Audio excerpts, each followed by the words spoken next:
बिस्मिल्लाहिर्रहमानिर्रहीम। अस्सलामु अलैकुम। एनर्जेटिक्स ऑफ बॉन्ड फॉर्मेशन हमारा ये आज का टॉपिक है।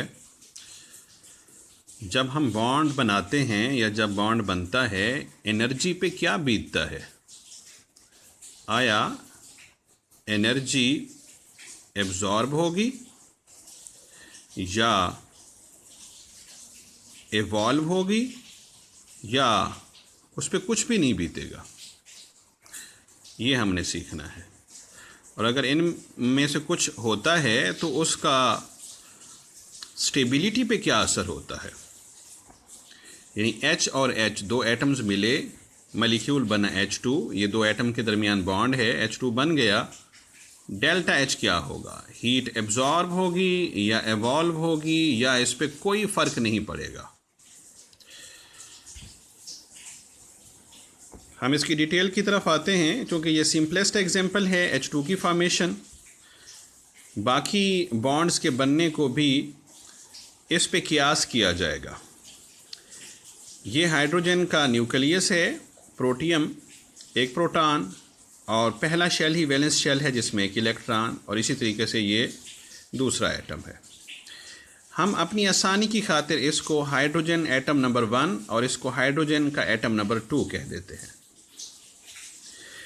यहाँ पर दो किस्म की फोर्सेस अप्लाई हो रही हैं और साइमल्टेनियसली अप्लाई हो रही हैं, और हर टाइप में फर्दर दो फोर्सेस हैं। एक फोर्स है अट्रैक्शन की, दूसरी फोर्स है रिपल्शन की। अट्रैक्शन में भी फिर आगे दो फोर्सेस हैं, रिपल्शन में भी आगे दो फोर्सेस हैं। किस तरीके से? पहली है कि पहले हाइड्रोजन का इलेक्ट्रॉन और दूसरे हाइड्रोजन का प्रोटॉन, ये चूँकि अपोजिट चार्ज रखते हैं, लिहाजा अकॉर्डिंग टू रूल ये एक दूसरे को अट्रैक्ट करेंगे। फोर्स ऑफ अट्रैक्शन है। फोर्स ऑफ अट्रैक्शन चाहेगी कि एटम करीब करीब आएं और बॉन्ड बने। सेकंड फोर्स ऑफ अट्रैक्शन, इसमें सेकंड इलेक्ट्रॉन यानी सेकंड हाइड्रोजन का इलेक्ट्रॉन और फर्स्ट हाइड्रोजन का प्रोटॉन, ये एक दूसरे को अट्रैक्ट करेंगे क्योंकि ये अपोजिट चार्ज रखते हैं। और ये हर कोई जानता है कि अपोजिट चार्जेस एक दूसरे को अट्रैक्ट करते हैं। तो ये फोर्स ऑफ अट्रैक्शन भी डेवलप होगी। जो हाइड्रोजन के एटम्स करीब आएंगे, ये दो फोर्सेस उनको जोड़कर बॉन्ड बनाने की कोशिश करेंगी। मगर एट द सेम टाइम एक और टाइप की फोर्स भी अप्लाई हो रही है, और इसमें भी आगे दो फोर्सेस हैं। हाइड्रोजन नंबर 1 का इलेक्ट्रॉन और हाइड्रोजन नंबर 2 का इलेक्ट्रॉन, ये एक दूसरे को रिपेल करेंगे, इनमें रिपल्शन होगी। और ये जो रिपल्शन है, ये बॉन्ड तोड़ने का बायस बनती है। ये चाहेगी कि ये एक दूसरे के करीब ना आएं और इनके दरमियान फोर्स ऑफ अट्रैक्शन डेवलप ना हो। फर्स्ट हाइड्रोजन का इलेक्ट्रॉन, सेकंड हाइड्रोजन का इलेक्ट्रॉन, इसी तरीके से फर्स्ट हाइड्रोजन का प्रोटॉन, सेकंड हाइड्रोजन का प्रोटॉन, ये भी एक दूसरे को रिपेल करेंगे और चाहेंगे कि बॉन्ड ना बने। क्रॉस में लगा रहा हूँ फर्जी तौर पर समझाने की खातिर कि ये चाह रही हैं कि बॉन्ड्स ना बने। फर्स्ट हाइड्रोजन का प्रोटॉन, सेकंड हाइड्रोजन का प्रोटॉन, रिपल्शन। तो जो मैग्नीट्यूड अट्रैक्शन की है, सेम मैग्नीट्यूड रिपल्शन की भी है।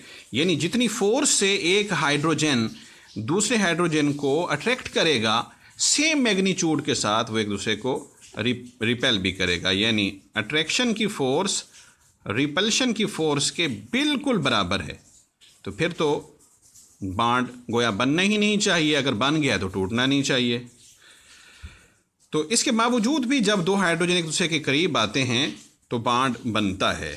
और बॉन्ड बनने का अब सबब क्या बचता है? इस चीज़ को हमने ऑलरेडी देखा था गुज़श्ता टॉपिक के अंदर कि हाइड्रोजन जो हमारे पास एक एटम है, तो इसमें चूँकि एक इलेक्ट्रॉन है और दूसरे के वैलेंस शेल जो कि पहला शेल है इसमें भी एक इलेक्ट्रॉन है, ये अपना डबलेट कंप्लीट करने की काविश करता है और सेम माजरा इसके साथ भी है। अगर इनके वैलेंस शेल्स में दो दो इलेक्ट्रॉन हो जाएं तो ये डबलेट रूल को या डुप्लेट रूल को फॉलो करने लगेंगे और स्टेबल हो जाएंगे, एनर्जी इनकी कम हो जाएगी। तो ये बात इनको एक दूसरे के करीब लाने और बॉन्ड बनाने पे मजबूर करती है। अब हम देख चुके हैं कि ये दो हाइड्रोजन एक दूसरे के करीब आ गए और इसका इलेक्ट्रॉन अब इश्तिराक में हैं, ये दोनों इसमें भी रिवॉल्व कर सकते हैं और इसमें भी रिवॉल्व करने पे कोई पाबंदी नहीं, अब ये दोनों के मुश्तरक हैं। तो इस वजह से चूँकि इनकी कन्फिग्रेशन हर एक की लाइक हीलियम हो गई है और जिसके बायस ये दोनों स्टेबल हो गए हैं, लो एनर्जी पे आ गए हैं और ये बात इनके बॉन्ड बनने का सबब बनती है। ये दो हाइड्रोजन हैं, मिले H2 बना और इस दौरान 436.45 किलो जूल पर मोल एनर्जी रिलीज़ होती है अगर एक मोल हाइड्रोजन के मॉलिक्यूल्स बन जाएं तो। सिमिलरली अगर हम चाहते हैं कि इसको तोड़ दें, बाहर से एनर्जी दें ताकि ये एनर्जी ले और बॉन्ड टूट जाए, तो एक मोल मॉलिक्यूल्स को तोड़ना चाहते हैं तो सेम मैग्नीट्यूड एनर्जी की देना पड़ेगी ताकि ये एक दूसरे से जुदा हो जाएं और टूट जाएं। एक मोल के तोड़ने के लिए यही एनर्जी रिक्वायर्ड है। It is the energy of formation of bond while it is the energy of dissociation of the bond. जब यहाँ पे बॉन्ड बन जाता है उस वक्त ये दो न्यूक्लियाई जिस फासले पे होंगे इस फासले का एक स्पेसिफिक नेम है। इसको हम बॉन्ड डिस्टेंस भी कहते हैं, इसको हम बॉन्ड लेंथ भी कहते हैं, इसको हम दो एटम्स के दरमियान कंप्रोमाइज डिस्टेंस भी कहते हैं। Bond length is the compromise distance between two atoms. ये शॉर्ट क्वेश्चन अक्सर व बेशर पूछा जाता है। इसकी रीज़न क्या है? इसका जवाब देने से कबल हम इसके ग्राफ को भी ज़रूर स्टडी करेंगे क्योंकि इसके टॉपिक के अंदर ग्राफ को ज़रूर देखा जाता है। ये वाई एक्सिस पे पोटेंशियल एनर्जी है और यहाँ पे हमने पोटेंशियल एनर्जी को ज़ीरो एज्यूम किया हुआ है और एक हाइड्रोजन यहाँ पे है और एक यहाँ पे है और ये एक दूसरे से ख़ासे फासले पे हैं और इनके दरमियान कोई फोर्स ऑफ अट्रैक्शन नहीं। जो हम इनको इस तरफ ला रहे हैं तो ये करीब हो रहे हैं। इधर है हमारे पास इंटर न्यूक्लियर डिस्टेंस, इस तरफ बढ़ता जाएगा और अगर हम लेफ़्ट साइड की तरफ आएंगे तो दो एटम्स के न्यूक्लियाई के दरमियान गैप कम होता जाएगा। यहाँ पे थे कम था, थोड़ा सा इधर आए तो ये गैप ज़्यादा था, थोड़ा लेफ़्ट साइड पे है तो गैप कम हो जाएगा। मज़ीद यहाँ पे आएंगे तो इसको इस ग्राफ तक ले आएँ, इस जगह आएंगे तो ये डिस्टेंस मज़ीद कम हो जाएगा। इसको इस तरफ ले आएँ, कहाँ आके टकराता है इस लाइन के साथ, तो ये मज़ीद लेफ़्ट साइड पे आ गया, डिस्टेंस मज़ीद कम हो गया। और इसको इस तरफ ले आएँ तो ये मज़ीद लेफ़्ट साइड पे आ गया है, तो इंटर न्यूक्लियर डिस्टेंस कम होता जा रहा है। और जो हम राइट साइड की तरफ जाएंगे देख रहे हैं कि ये इस जगह पे आ रहे हैं तो ये है, अगर इस जगह पे आ रहे हैं तो ये है, अगर इस जगह पे आ रहे हैं तो ये है, अगर हम यहाँ पे आ रहे हैं तो फिर ये डिस्टेंस बढ़ता जा रहा है। जो डिस्टेंस कम होता है तो डेफिनेटली एटम करीब आएंगे और बॉन्ड बनने का चांस ज़्यादा होता जाएगा। जो बॉन्ड बनने के करीब होगा तो उसकी पोटेंशियल एनर्जी भी कम होती जाएगी, क्योंकि यहाँ पे जब बॉन्ड नहीं था ज़ीरो थी और जब बॉन्ड बन रहा है तो उसकी कम होगी तो माइनस में हो जाएगी। इसको ज़ीरो हमने फ़र्ज़ी तौर पर एज्यूम किया है और डेफिनेटली एनर्जी कम होगी तो ये इसको नेगेटिव साइन से डिपिक्ट किया जाएगा। और ये वो डिस्टेंस है जहाँ पे दो हाइड्रोजन के एटम्स एक दूसरे से मिल गए थे। ये न्यूक्लियाई वैलेंस शेल और ये न्यूक्लियस और दूसरे का वैलेंस शेल दूसरे के साथ जुड़ गए हैं।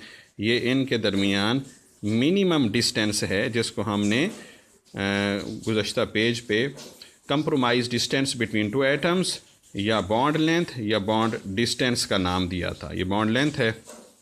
इस पे इसको कंप्रोमाइज डिस्टेंस क्यों कहते हैं?